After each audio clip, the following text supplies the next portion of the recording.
The story of the log in the river, right? So I know we don't whitewater rapid. We don't get into the white waters. Oh, black people. Some people are like, what is that? Hell no, I don't get in black waters. I mean white waters. I'm black.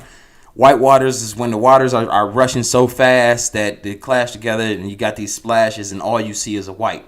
And that's from the water coming together and creating this friction. I'm not a science major, but I'm sure maybe the oxygen just left. I don't know what happens, but white waters when you got these rivers, it's rapid waters, it's moving fast, it's a violent river, to say the least. So, if you've ever seen a log in a river, no matter what, the log, and I'm talking about a free log. If you've seen a log in the river, no matter what, the log resurfaces to the top. So you see a log in the river, log floating in the river. If the river is doing this, just a little current, then the log is going to do this, just a little current.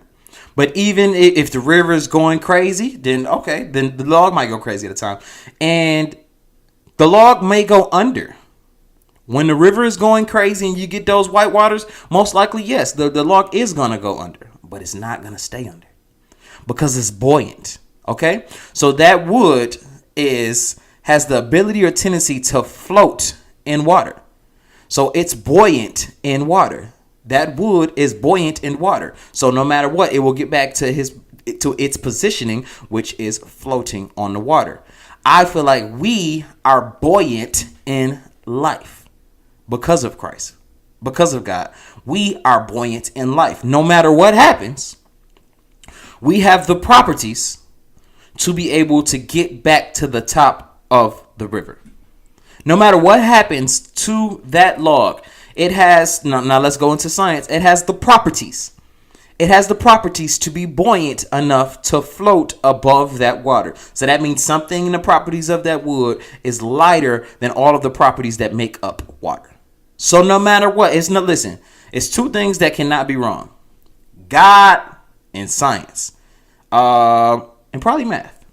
Yeah, maybe it's more. My bad. It's probably a bunch of things that can't be wrong. But I know God and proven science cannot be wrong. And the science behind the makeup of wood lets you know that it's buoyant. So it can float. So no matter what this river throws at it, okay, it may affect its course. Of course it's going to affect its course. Because the law can only run the course of the river. We can only run the course of life. That's